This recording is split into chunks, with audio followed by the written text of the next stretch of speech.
now call our meeting to order. Let's please stand for our invocation and for our pledge of allegiance.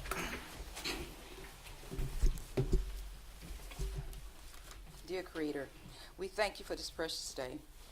We thank you for giving us the ability to do what's right. But we do ask that you come within this meeting to lead us and guide us through all the things that may hinder the growth and development of this city. I ask you to stand against all things that promote division, that you may guide us toward unity.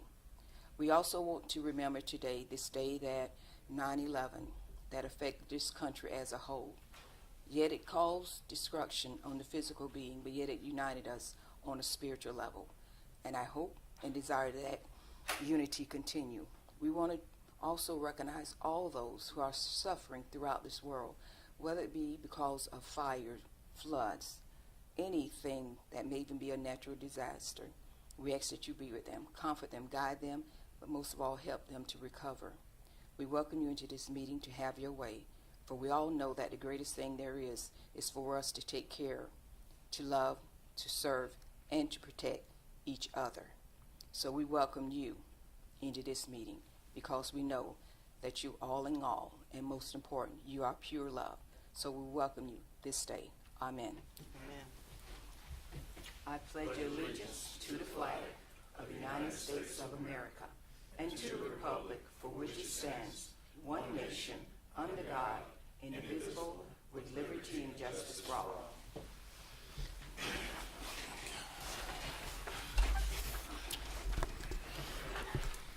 Council, I'll ask that you look at our agenda, and first let's have the approval of our minutes from August the 14th, 2023 regular meeting. So moved. Seconded. We have a motion and a second. Any discussion? Hearing none, all those in favor signify by saying aye. Aye. And opposed, like sign.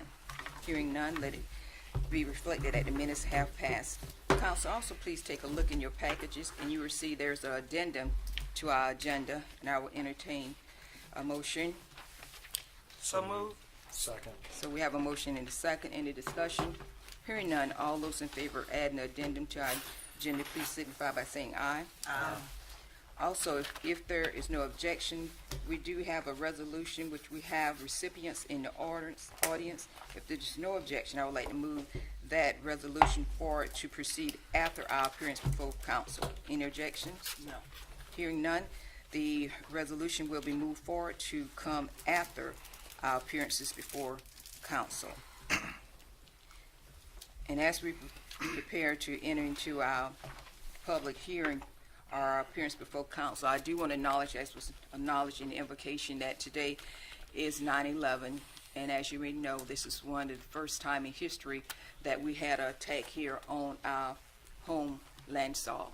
And I know that they had a celebration this morning, a remembrance at our Veteran Park. But I think that's so important that we take a moment that we just remember where we were on 9/11. So we'll just take a moment of silence at this time, as there are no objections.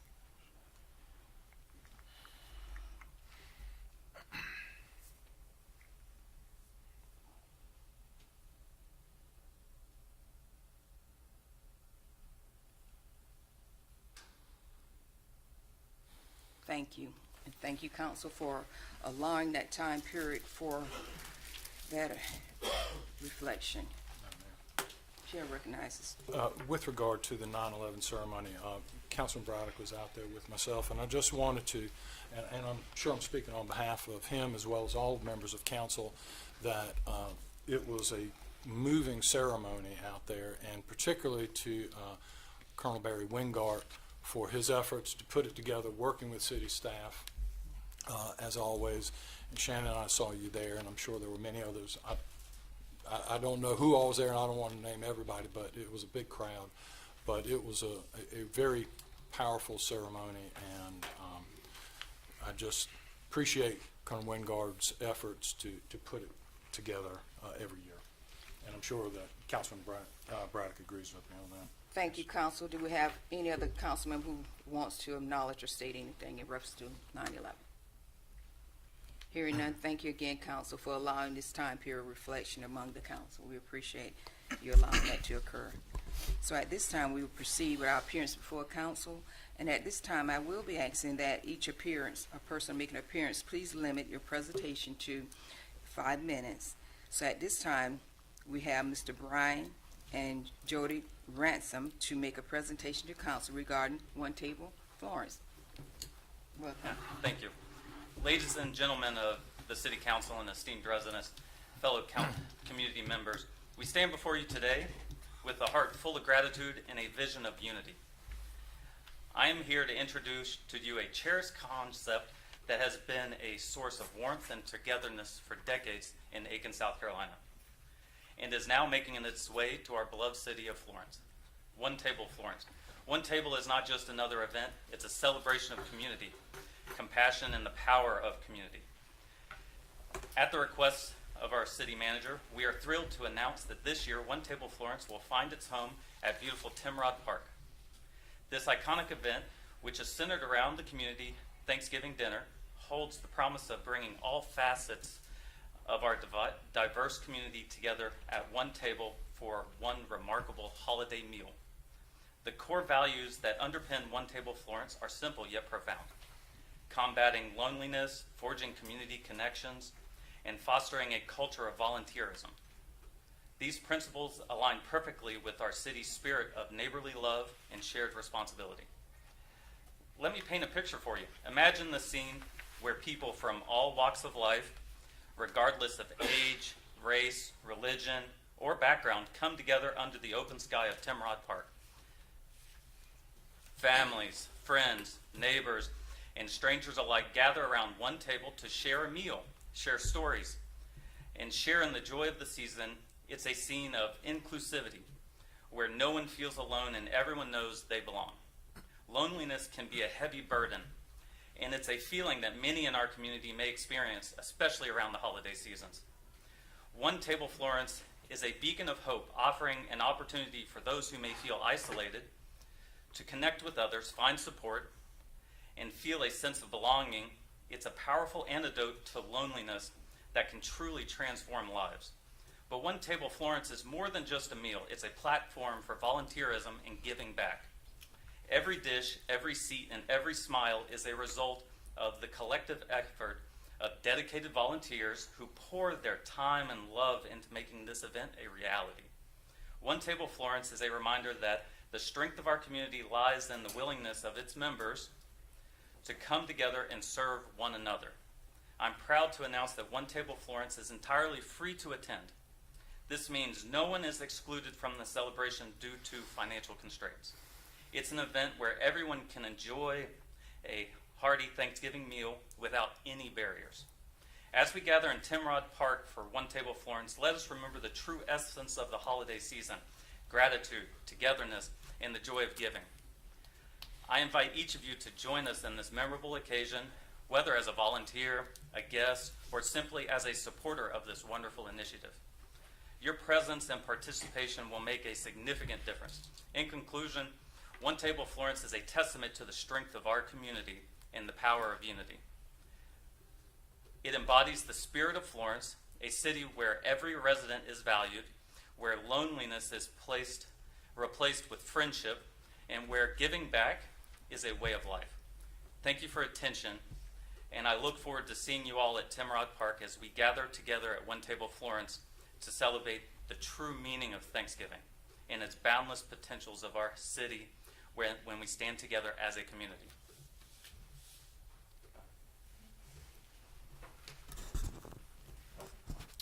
So we are proud to bring this remarkable event to our city, but to do so effectively, we need your help in funding this endeavor. The support for One Table Florence is already outstanding. We have over 20 churches who have generously and graciously agreed to partner with us.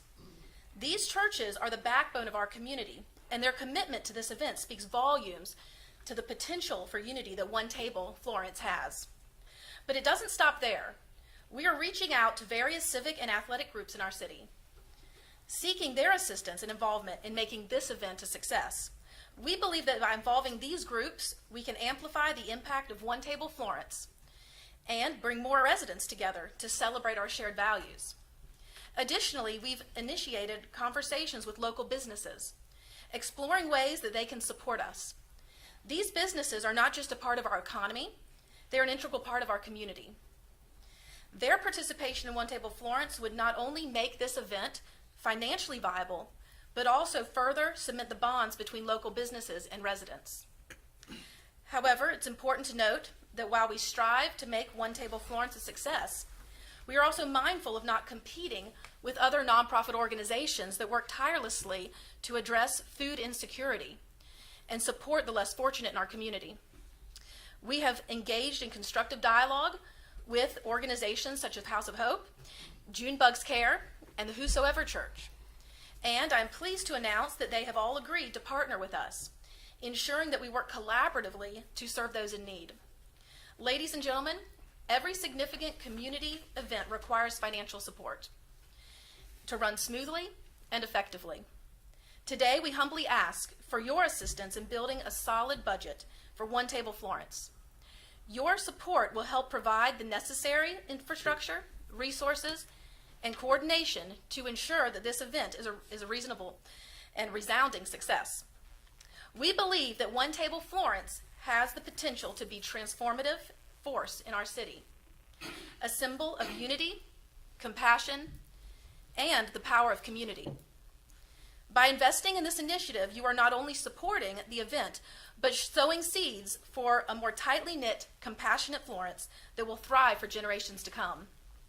As we consider this request for funding, let us reflect on the true meaning of community, of coming together to support one another, and of building a city that we can all be proud to call home. We hope you will join us in making One Table Florence a reality, and in turn, making our city an even better place for us all. Thank you for your time and consideration. Together, we can make Florence a shining example of what unity and compassion can achieve. I have a question for you. Do you have a date and a time that you've already selected? Yes, we will be in Timrod Park on Thanksgiving Day from 11 o'clock until 1 o'clock. All right. And also, have you set a goal for your funding for this? What it will take to put that event on? Yes, we would like to raise $30,000. Have you already attained a portion of that? Yes. How much have you obtained so far? So we've taken up some offerings at local churches. I do not have the count for you today. Okay. Chair recognizes Pro Yeah, Tem. in following up on that, it would be very helpful for us if you had a budget that would show us what your expenditures are, as well as what your revenues that you expect to get in contributions that we could evaluate. Very excited about what you're doing, commend you for it. Question I have for you is, have you spoken with Chris Handley with Helping Florence Flourish? Yes, Brian Braddock has spoken in our stead to Chris, and we look forward to talking to him later this week. Okay, good, because that's an organization as well that the city works very closely with.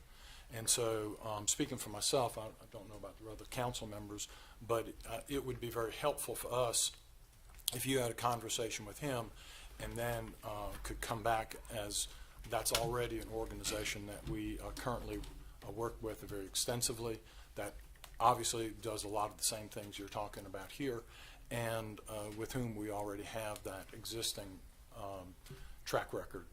So, Yes. so if you could do that and then maybe report back to us next month on the results of all that, I think that might be very helpful for us. Chair recognizes Councilman McCall. Very briefly, Brian, pleasure to see you again. I feel like I see you all across the city now.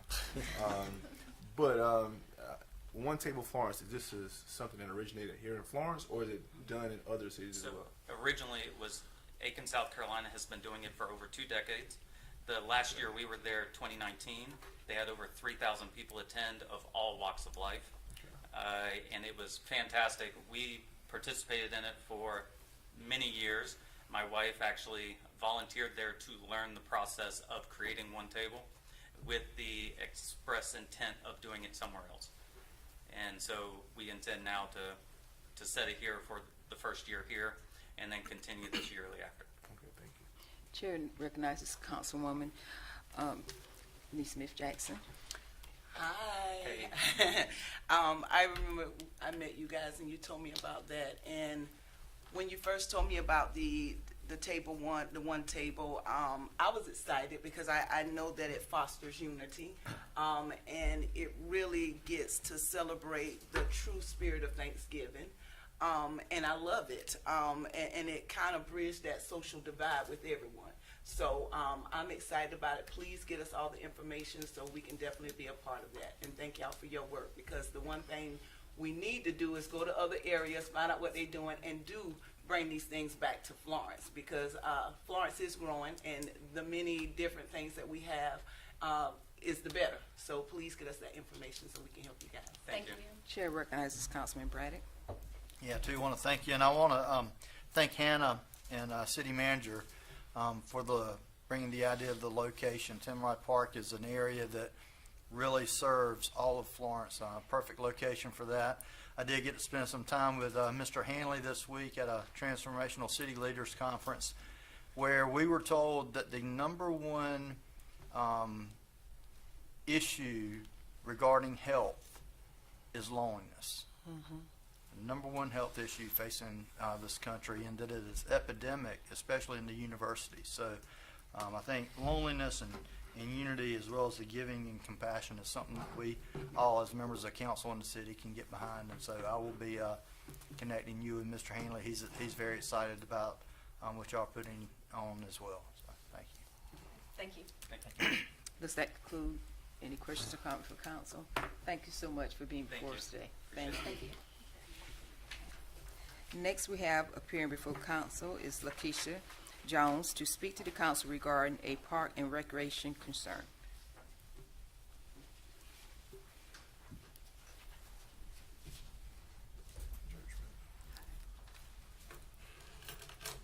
I'm coming before the council as a parent. I have concerns. My kids attend Northwest, but at one point they attended Levy Park. At Northwest, I don't know if everyone is aware, but it was a tragedy that happened at Northwest, and one of the workers there died. My children are there, and there's only one staff person there. That's a problem. The safety, that's a problem. They can't even go outside because the safety. Number two, homework help. My kids go to the community center. I would like for them to have homework assistance during that time. That's another problem. That's been a problem ever since they were at Levy Park. It's a problem now. And it's like when you bring forth the problems to the city manager, it's like frustration. If I have a problem, I don't want it to be a debacle. I'm coming because I have problems and concerns.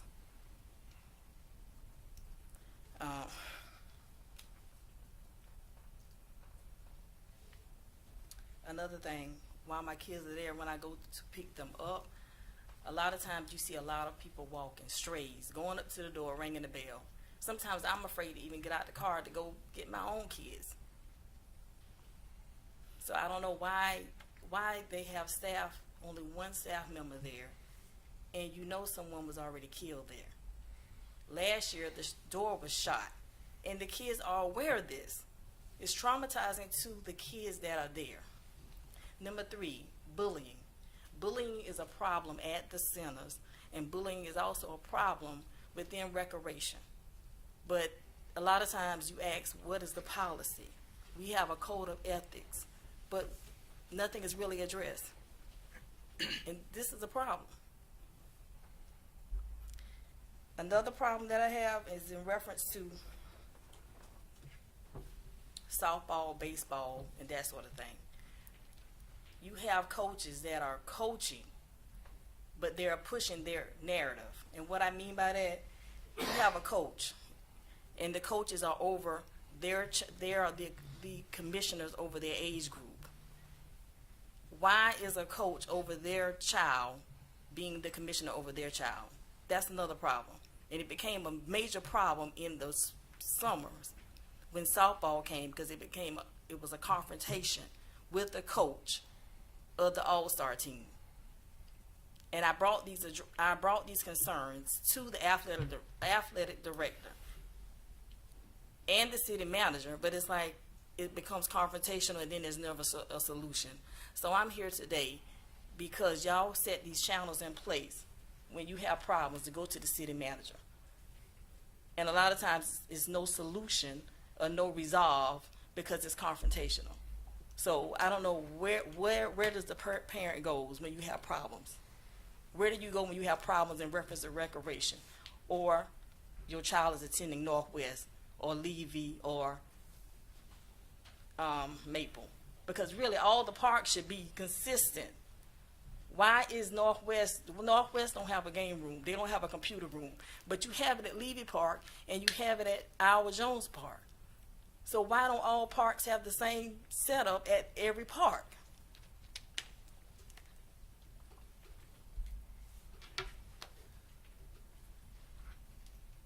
So that's why I'm here. I'm bringing forward these problems. You have the protocol in place if you have a problem to go to the city manager. But it's a debacle there. So I don't know, what do you want the parents, the citizens, or the patrons to do in the community? And another major problem is the safety. And the third problem is how Parks and Recs is running like softball, baseball. You have the parents over being the commissioner over their kids. A lot of times it's not a problem, but a lot of times it is a problem because when you have children, you get emotional, number one. Number two, such as when my kids were playing this spring, one of the commissioners, he pushed his grandkids on the All-Star team, whether they made it or not. All-Star should be about the stats, how they played on the field, but it wasn't like that. So I mean, there's no oversight over the Parks and Recs. You don't get any parent input. It's like, what's going on? Do you really care about the athletes or the children? Or what are we doing? I mean, we're building these nice facilities and spending a lot of money in that regards, but we can't afford to pay a tutor to go to the community center to tutor. It's like, are we pushing education or are we pushing recreation? Because if you don't have education, you can't read or write. How far are you going to go in recreation?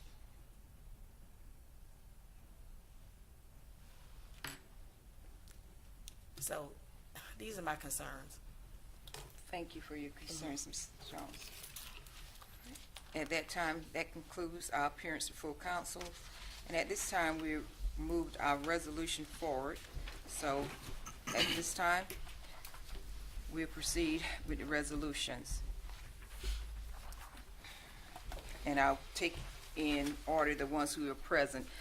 We have resolution number 2023-40 is a resolution to recognize October the 12th to 2023 as PD Hearing Center Day. I'm going to ask Mr. Davis, will he please come forward and read that resolution?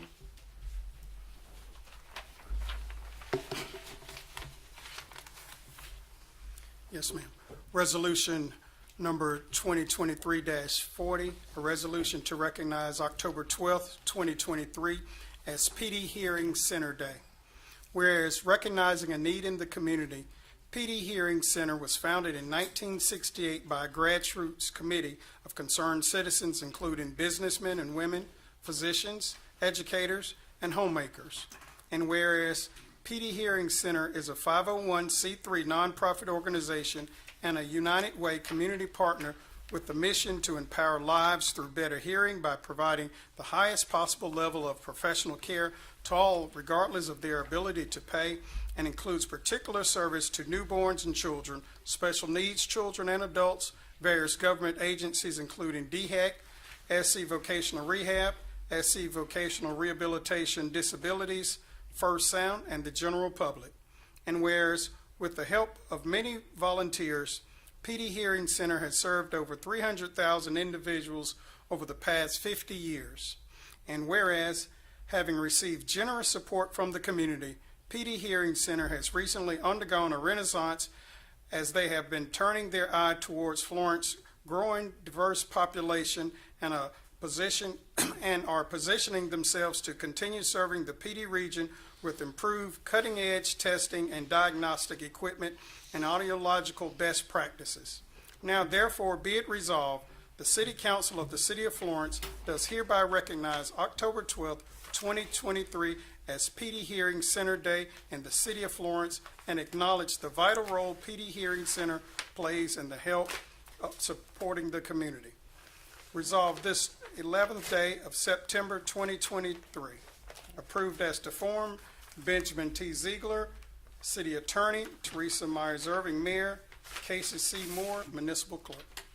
You've heard the resolution. What is your position? Do we have a motion? Second. Okay, we have a motion and a second. Do we have a second? A second. Okay, so it's motion second in discussion. Hearing none, all those in favor signify by saying aye. Aye. And opposed, like sign. Please let it reflect that resolution number 2023-40 has passed. And do we have a representative?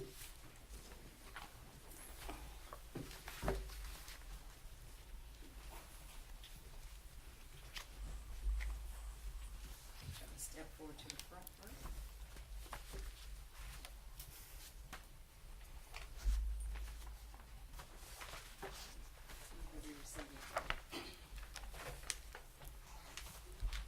And I do acknowledge that we found out in a conversation that we're actually classmates. So it's an honor to present this to you. Go Knights.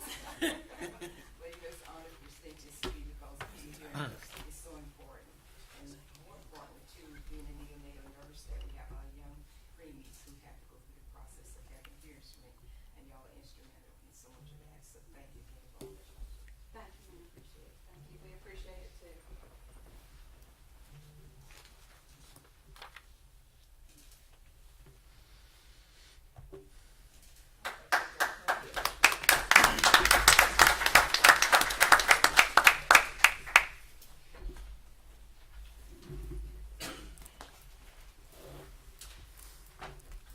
Good afternoon.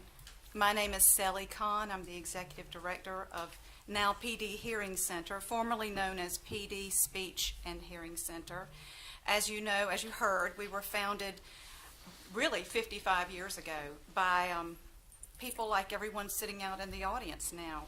We weren't a group of audiologists, we weren't a group of speech pathologists, but they were people who saw a need and met it.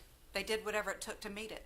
And recently, in the last year, we have been reevaluating our situation. We've decided to narrow our mission to better serve the community. We've discovered or discerned that there is not as much of a need for us to have speech pathology as there used to be. So we've let the schools take over that and private practice take over that. And we are going to increase our audiology services so that we can serve more newborns. We can serve, as our city grows, as these new industries are moving to town, we're going to, as you all know, we're going to experience a huge influx of new residents, and they're all going to bring their families, and they're going to bring their hearing needs, and we are setting ourselves up, we're doing everything it takes to set ourselves up to be ready for them.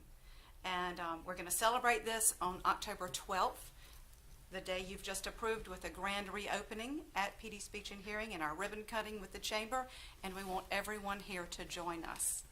And I'd like for two of my board members are here, I'd like for them to introduce themselves. Hi, my name is Samantha Mack. And I'm Mary Jane Weir. And just one thing I did want to add is one thing PD Hearing also does is a lot of times hearing instruments and aids and supplements are not covered by many insurance companies, or very little, and so we also try to provide those at a reduced rate too. So that's another little thing we do. Thank you. So thank you again. You're welcome, and thank you for all that y'all do. And council, under resolutions, we have resolution number 2023-37. It's a resolution to authorize the transference of $1 million from the American Rescue Plan Act funds to the general fund. So move. I'd like to make a motion. Well, second. Okay, we have a motion Okay. and a second on the Yes. floor. Do you want to, let's hear from the city manager. Okay. Mayor and council, As the mayor stated, this is a resolution requesting the reallocation of $1 million from the ARPA funding to the general fund. Back when the city received about $7.9 million in ARPA funding, the council at that time laid out a budget. Part of that budget included $1 million for the potential need to expand broadband within the city limits. After a study was conducted, a little greater than 98% of the city was covered with broadband for broadband access, so that money wasn't necessary for broadband expansion. And if you remember in our budget hearings or budget meetings, if you will, before we selected the budget, I told you that I made the decision to cut, although one councilman does like the term cut, request from the budget of police cars and a garbage truck in order to balance the budget. So my recommendation is simply that we take the $1 million ARPA money, we transfer it to the general fund as lost revenue for the purpose of purchasing 12 police cars at $600,000, a garbage truck at $300,000, and put $100,000 in contingency, where our contingency is currently $102,000. And that's my presentation. Okay, that is the presentation, and that's the motion on the floor. Councilwoman, I recognize Councilwoman Barnes. Okay. Thank you, Randy, for that. But I'd like to make a motion to move that we would authorize the transfer of $500,000 to the general fund for the purchase of 4 police cars and 1 sanitation truck. With the $500,000 balance that remain, we would send it back to the Finance Committee to be directed for them to meet with the city staff to further review this matter and then come back to us in October of what we should do with the remaining 500. Second. All right, so that is an amendment to the original motion. And is there any discussion? Okay. Council recognizes Councilman Braddock. Yeah, I just wanted to say we had planned to meet the Finance Committee, but because of the storm, we had to move the meeting, and then I was out of town with no cell phone service, which is a great place to go if y'all want to know the address. So we just didn't we were unable to discuss everything out. So this is just a way to move forward so that we don't slow the process of getting this truck, but give us more time, and primarily due to having to rearrange our meeting because of storms and whatnot. I see, please see that written motion that the councilman passed around. I hadn't seen that, so I'd like to see it. Okay. And so for clarification, for our city manager, so this recommendation here is to fund a purchase of 4 police cars. How many police cars was originally requested to be funded? In the first beginning of the process, it was 10. Mm-hmm. Some mechanical issues have led that number. My chief says 13. I've compromised on 12. Okay. So we're decreasing from agreeable 10, dropping it to 4. All right. Now, 1 sanitation truck, and that was originally was 1, correct? There was 2 originally. We were able to fund 1, but the other one was removed. Okay. So which means the other would have been for 1 truck after you funded the other one. That's correct, yes, ma'am. Okay, then here. All right. And I'll flip back. And what was the other portion? Because I knew I would have to pull it. The other portion that they want to transfer 500 to the ARPA account. What was the other things that will be removed if we do that? I'm not sure I understand. We, I'm sorry. we're decreasing the police cars, correct? And going from 10 police cars down to 4. And then there will be, so that's a decrease in the number of cars for police as well. So now, before we had up to 900,000 was budgeted out, correct? The other 100,000 was contingency. It was contingency. Yes, ma'am. Okay then. So now the new motion, or amendment to the motion would be, before we vote, I will make sure we're all clear, that with regards to Resolution 2023-37 and the transfer of ARPA funds, it was a motion to amend the resolution to have $500,000 transferred to the general fund for the purchase of 4 police cars for $200,000 and 1 sanitation truck for $300,000, with the $500,000 balance to remain in the ARPA account, and for the financial committee to be directed to meet with the city staff to review this matter further and make a recommendation to the city council at the October meeting on the expenditure of the remaining $500,000 of the ARPA funds. That is the amendment to the motion. Where do we proceed from here? What is your? Take a vote. You got a discussion? Okay. It's my understanding that this motion only addresses half of the $1 million, that $500,000 to move forward, if I understand the motion correctly, is that right? With $500,000 of it to go towards the sanitation truck for $300,000 that you've already described, and then to proceed immediately with 4 of the requested police cars, which would be a total of $200,000. And that the balance of $500,000, that no decision is made today on that, but that be sent to the Finance Committee, and that we get recommendations back in October. Is that correct? That's correct. Okay, thank you. Yeah, and so that's, just as we stated, the funds will be decreased with a decrease in number of police cars with a $500,000 going to the committee. So that's how it's read here. So For clarification, I don't believe there's a decrease. I think there's a decrease in the total amount. Is that correct, Ms. Councilwoman Barnes? Madam Mayor, can I yes, sir. Yes, Okay, ma'am. yeah. Well, it's not a decrease because we are adding 4 cars. Right. So we are adding an addition to what is already there. The Finance Committee did not have time to meet. There was a storm.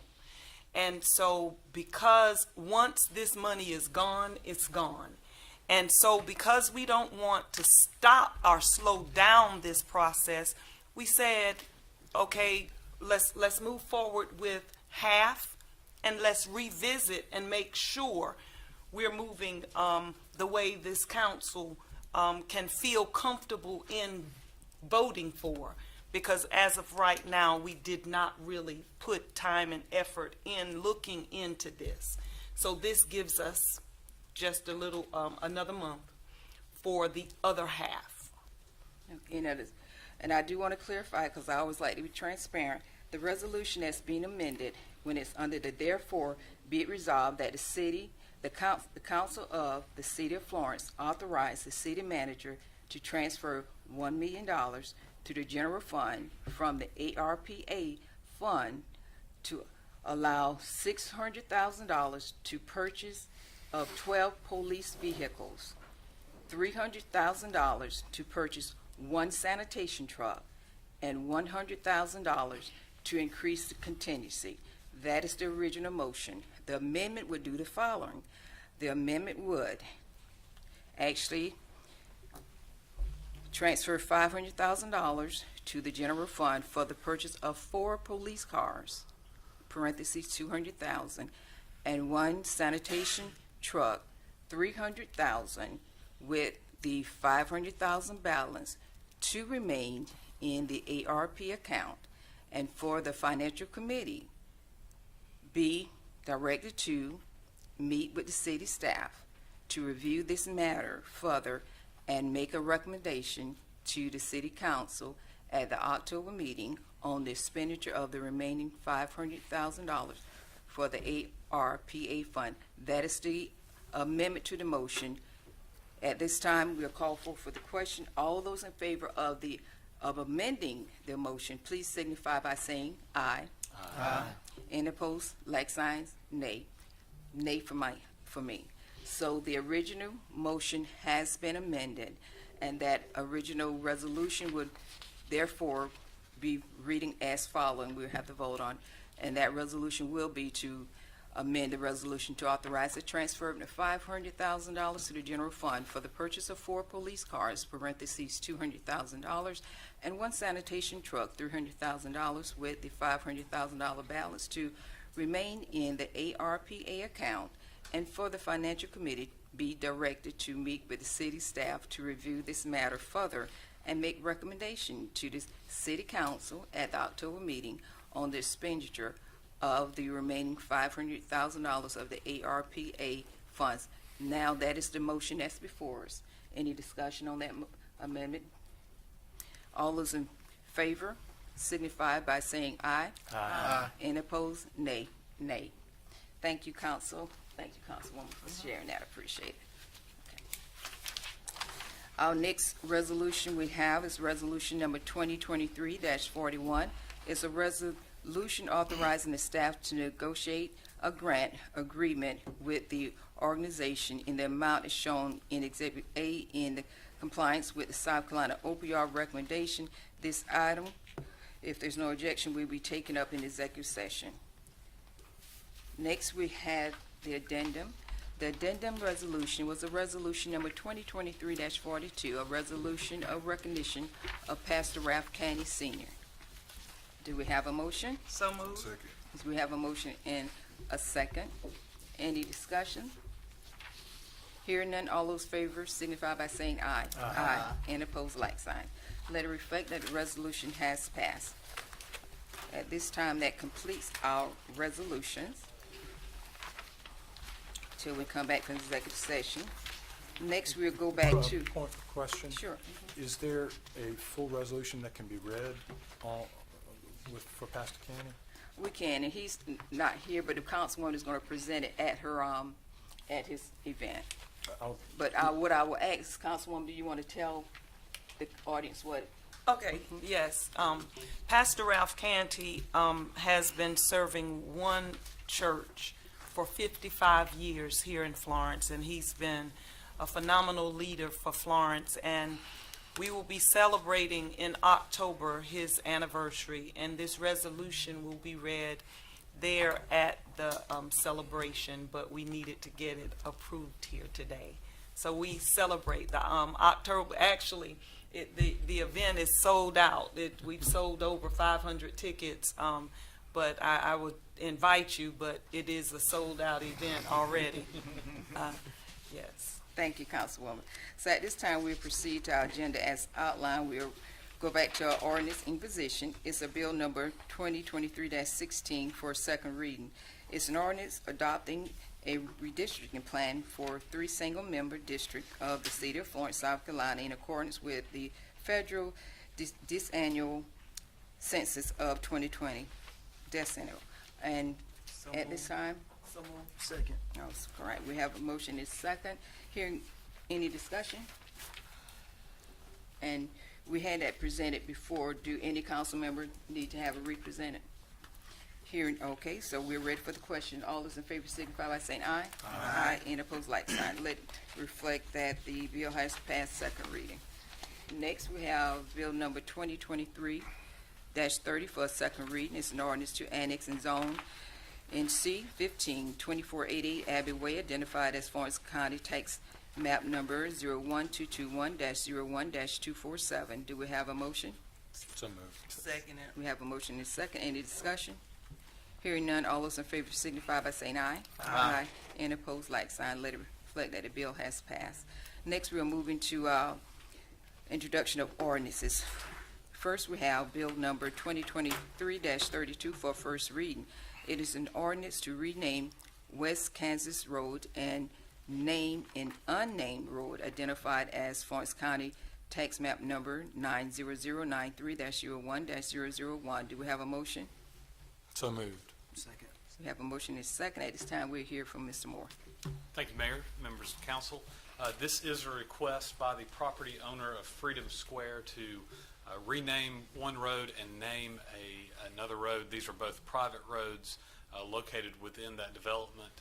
The renaming will occur for Kansas Drive, and that will be a renaming to Ticonderoga Way, and then the unnamed road, which is to the north of this area, will be named Allegiance Avenue.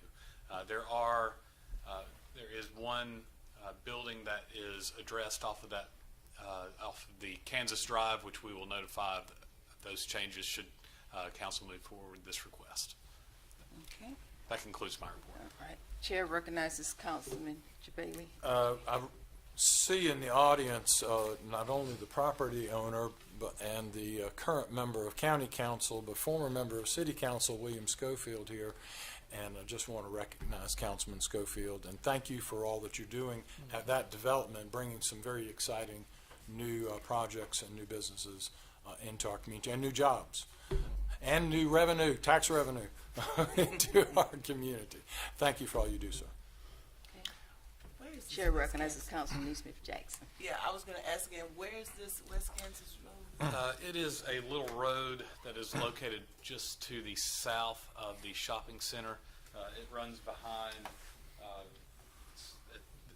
There's a bar and lounge located in this building, and it's not a. It's a very small private driveway road that runs along that property.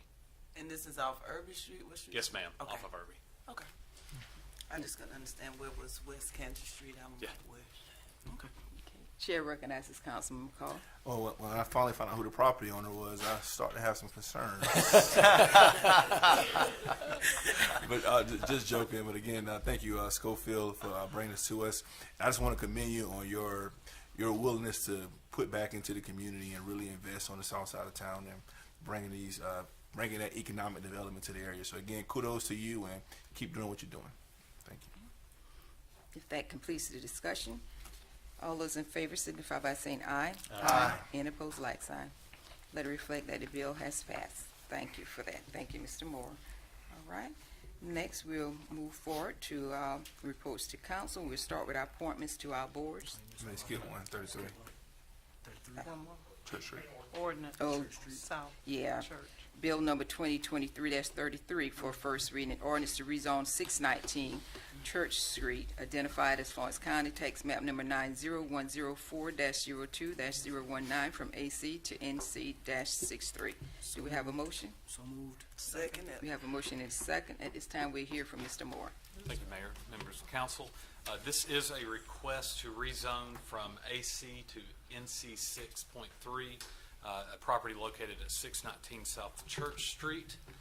It is currently, again, zoned AC. It is an empty lot located along the Church Street corridor.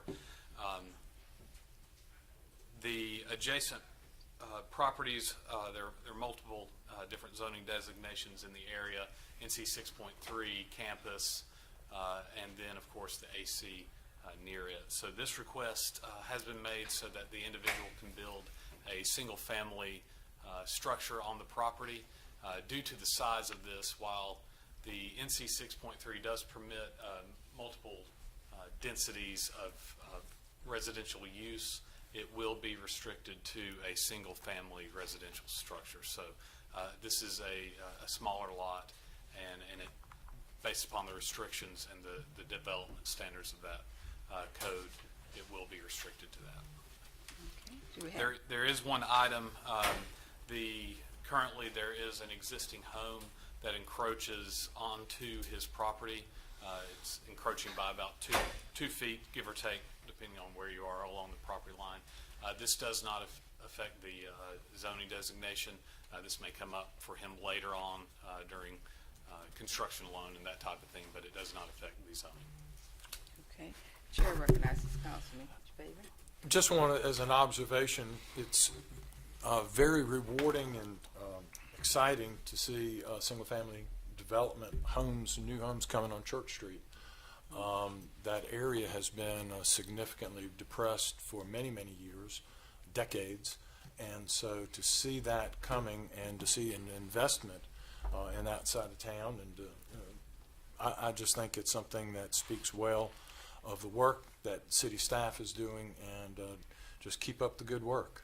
Yeah, recently, I guess within the last year to a year and a half, we've had couple of annexations and rezoning for single-family residential. So it's good to see some reinvestment. Absolutely. Thank you. Any other council members, any other comments? Hearing none, all those in favor signify by saying aye. Aye. Any opposed, like sign. Please let it reflect that the bill has passed first reading. Next, we'll move forward with our reports to council. First, we'll call forth Mr. Davis. Thank you, Madam Mayor and members of council. We have 5 boards of commissions that have either a vacancy or an expired term.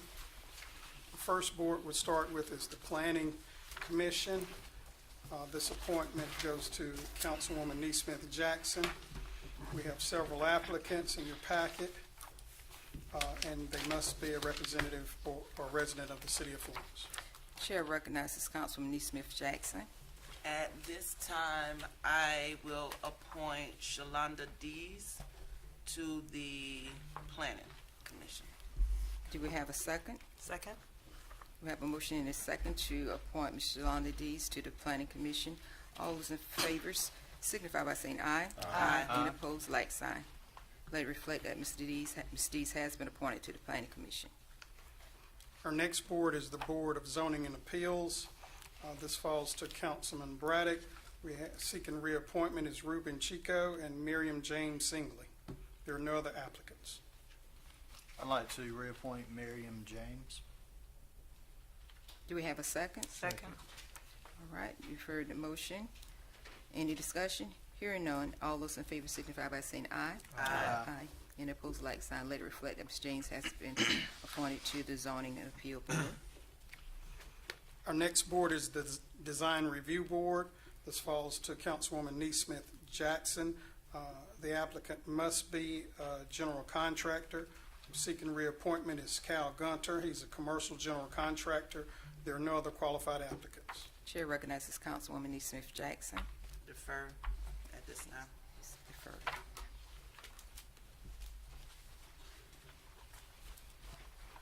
Our next board is the Parks and Beautification Commission.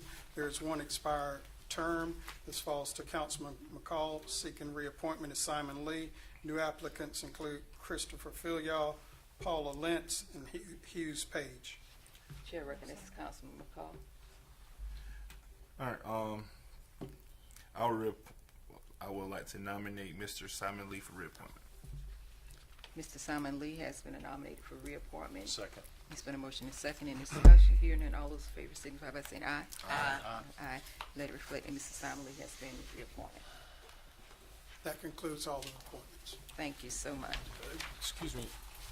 Chair recognizes Councilman. On the sheet that we got, I thought I saw Public Safety Citizens Review Board at the bottom. You're correct. Okay, I'm sorry. I saw that there. I'm just curious about that. Correct. There is one vacancy on the Public Safety Citizens Review Committee. The applicant must be 21 years of age. That falls to Madam Mayor. There are no applicants at this time. And because of lack of applications, Mr. Furs, so we. Thank you. All right, thank you. All right. So at this time, we will move forward with our reports to council. And as far as I do want to acknowledge a couple of things. We've had some good things that happened. We have Ms. Charlie, who is actually with the Florence School District 1. She's celebrating 50 years as being a part of the school district. So I did prepare a proclamation and send that to recognize her for her years of service in education. So we appreciate that, and I do believe that education is so important, and we are in a state now that we do need more teachers. So to have someone who served and from teaching to leadership, being a principal, to have 50 years, that's an honor to have her here in the city of Florence. And also, I would like to acknowledge that on behalf of our Florence Center, that we were able to secure the South Carolina Basketball League semifinals and finals to be here in Florence. That would be a 7-day event. And the great thing about that, we were able to have it now. It would be housed under one event center. And that particular event will actually bring in around about $5 million. So it's projecting $4,995,000 is projected from that. But I would like to say that's due to the work of the staff, that we have a great staff at our city center, and we just brought aboard Mr. Rex Berman. He's going to be the new director for the center. So those are some of the great things that's happening here in Florence. We have a lot of more things that will be happening economically with companies that's looking at the whole of the county to come here as well. And as you can see with downtown, things are progressing there. The Florence Downtown Development Corporation, which meets monthly, we have a meeting, and there are several projects with buildings downtown that will be moving forward. One of the things that we're incurring right now, there's so many people who desire to come downtown, but there's not the building available for them. We do have some buildings that are for rentals, but because of cost, some people have not elected to be a part of that yet.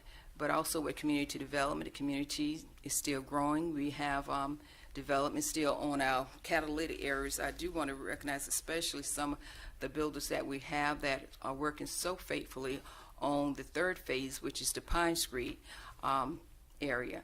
And so historical Pine, that's coming along well. And the great thing about that, several of the houses that have been built over there have been sold before they've actually come out of the ground. And for the future, one of the things that you will see, that there will be actually a new church that will be being built on Pine Street. So I just want to say that as a city as a whole, we are moving forward. Yes, we do have some issues that we always have to address, but I believe that this whole of this council is committed to doing what they can do to move forward in a positive way. So stay attuned to your city. There are some great things on the horizon. I would encourage, as I always do, for everyone, please go to thecityoflorence.com to see what positions are available on our boards. And we heard one for sure for our public safety board. We need some applicants. But also in this time, too, the City of Florence is hiring.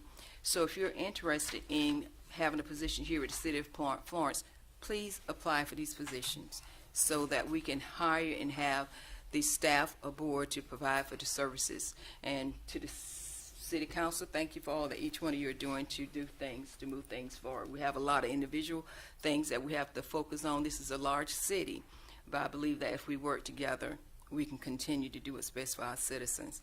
That concludes my report. And once again, thank you to everyone. Thank you to all of our city staff and all our various leaders for what they do to make sure our city operates 24/7.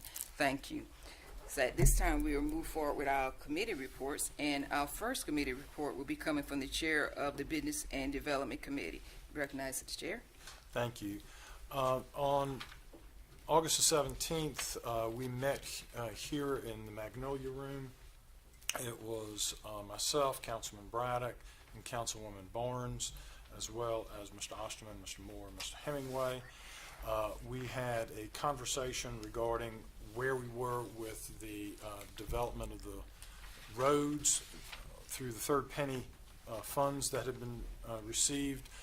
As y'all will recall, the city got $40 million out of the third penny tax money, and that money is being applied to refurbish many roads that are inside the city limits, and that process is ongoing, and we got an update on where we stood with regard to that and the timetables that were coming forward. So excited to see the progress being made, but of course for the residents who are waiting for their roads to be done, it can't happen soon enough.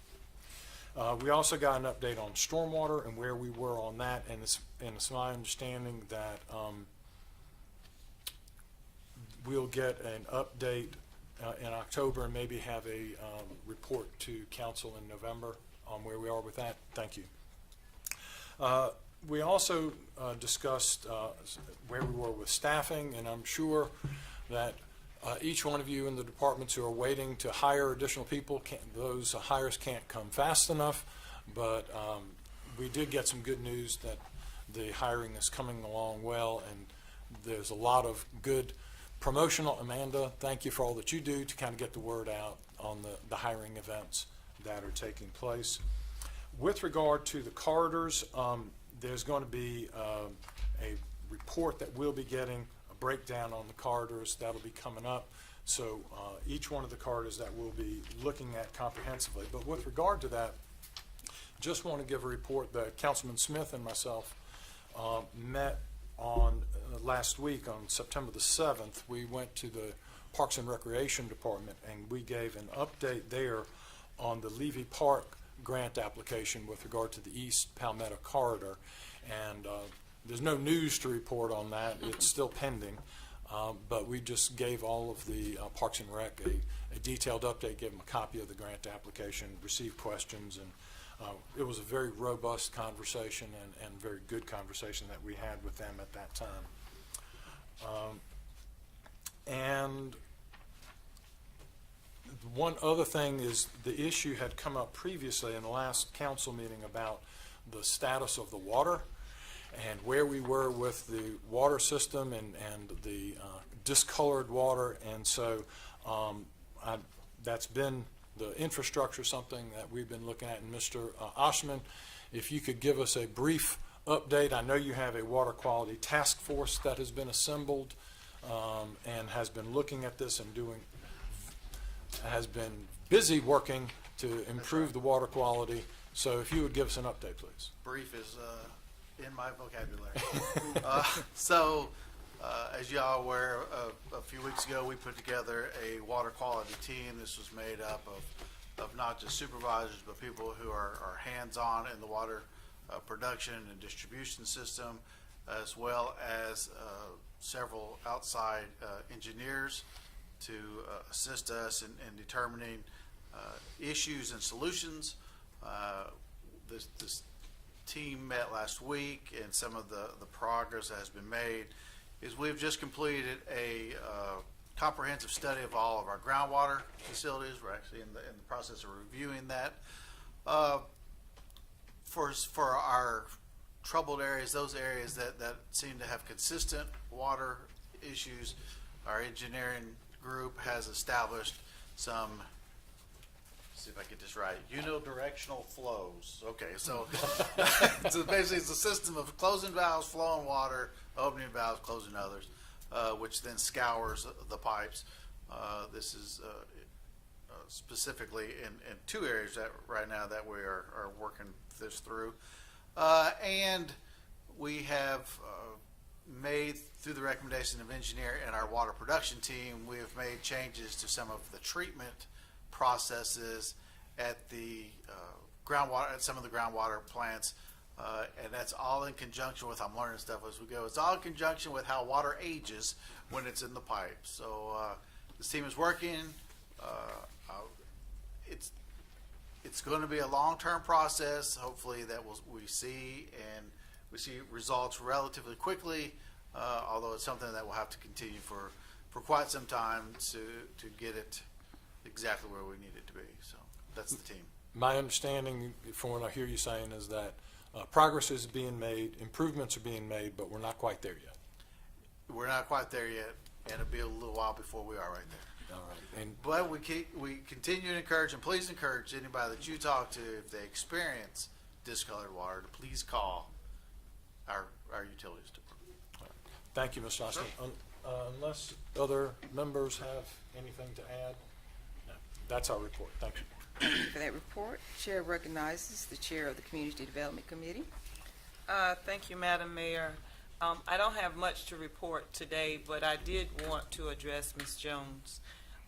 While we hear you, I just wanted to say to you that we hear you.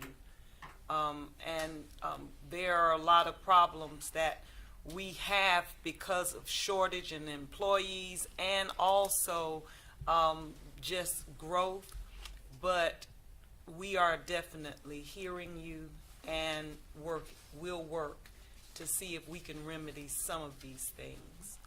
But the community committee is Councilman Shaquez McCall and Councilwoman LaShondra Neesmith, and hopefully we will meet next month. That's it. Thank you for your report. At this time, we'll have a report from the chair of the Marketing and Public Relationship Committee. Okay, Marketing and Public Relations Committee, let me just first off saying that my support staff is the best. They work hard. Amanda Pope and Hannah Davis They truly do understand the assignment. My goal, of course, since day one was to bridge the gap of communication, trust, and transparency between the city of Florence and its residents. And I must say we are on track for that. Our communication survey, we just ended, of course, July 28th. And that was to build communication between the city of Florence and our residents. And I'm happy to say that we will start doing these surveys on a regular basis, because we've only received 579 responses. But that did give us some feedback, and not only was this communication survey designed to help us find out how you want to communicate as residents, but also how we can improve our services as well with our residents. So Amanda has already been receiving feedback and already been working on it. One of the things our residents said is they want to see the agenda prior to the meeting. So Amanda has posted the agenda online for everyone to see. And she has already started implementing some of these. So I do have some information from the communication survey. Again, 579 people took the survey, and the top categories that they want to hear from the city of Florence is our community events. They want to hear water, sewer, and utility information, public safety advisories, economic development, and also city council and administrative meeting and decisions. So again, we already start implementing those things. 68, almost 69% said they wanted us to implement a web chat service on our city website, and 77% of them want a push notification service. Well, we heard you, and we have finished our process. So communication survey is done. We're going to hit that, and that was our communication. Congratulations to CityBot. They have won the proposal for our web chat, and their CityBot's mission is to build trust between government and the residents through accessible chat. So they're going to offer the push notifications when we need flood and water ball advisories, and like December, the freeze warnings. So I'm excited about that, and of course we're hope to be up and running with this app. And I keep saying app, but it's really not. But we should be up and running within the next couple of months. So that's definitely on our trust. And of course, we have started our campaign awareness, which is promoting education and transparency with the city of Florence and our communities. Our first one, of course, was on road maintenance and funding, understanding who owns the road and who funds them. So that was a very good educational awareness, and we will continue to do these educational awareness and keep reposting them so everyone can see it. So that was our transparency, and I'm happy to say that we are on track, and we will continuously work to build and bridge these gaps within our community. And that concludes our Public Marketing and Public Relations Committee meeting. Thank you, Councilwoman, for that report. Next, we'll proceed to a report from the Chair of the Finance, Audit, and Budget Committee. Thank you, Madam Mayor and Council. We did briefly met on September 6, 2023, which was our originally scheduled meeting. Was during the hurricane, so we did move it. And me and Councilman Smith were present. Councilman Bradley was unable to attend, so we kept it brief in our discussions because we only had 2 members of the committee, not 3. But however, we did discuss the Roundup program, and we were finishing up some of the details for a proposal to be brought back to council in October. And so yeah, that'll be in October. And the main things we talked about was whether or not it would be an opt-out program, and who would be the third party administration agency that will administer the funds. And then when will it start? I think we were talking about maybe giving a 6 months, I guess, marketing campaign on it to make people aware of it, and then for it to take place starting in April of 2024. But again, that proposal in itself will be brought to council in the October meeting. We next talked about a brief overview of the ARPA funds that was proposed by the city manager. We looked at again his proposal, and we didn't bring any recommendations or anything because again it was only two of us, and we wanted to have a more thorough discussion on it. So that's why I think we did have members of council presenting at least half of it, and then I guess the other half we can still kind of get together and make a recommendation on that one. And then lastly, we got the monthly financial packet from Kevin, from our finance director, Mr. Kevin Rollison, which is always in depth and very good. And then that was it, and that will conclude my report from our September 6th finance meeting. Thank you, Madam. Mr. Chair, for that report. At that time, this completes the main body of the agenda. Next on our agenda will be executive session. And the item for executive sessions would be discussion of a matter related to a contractual matter, 30-4-70A2. Then be a personnel matter, which is 30-4-70A1. I will entertain a motion that we go into executive session. So moved. Any discussion? Hearing none, all those in favor signify by saying aye. Aye. Any opposed, like sign. Let it be known we're now going into executive session. Council, you may take a 5-minute break. Drop 7 minutes.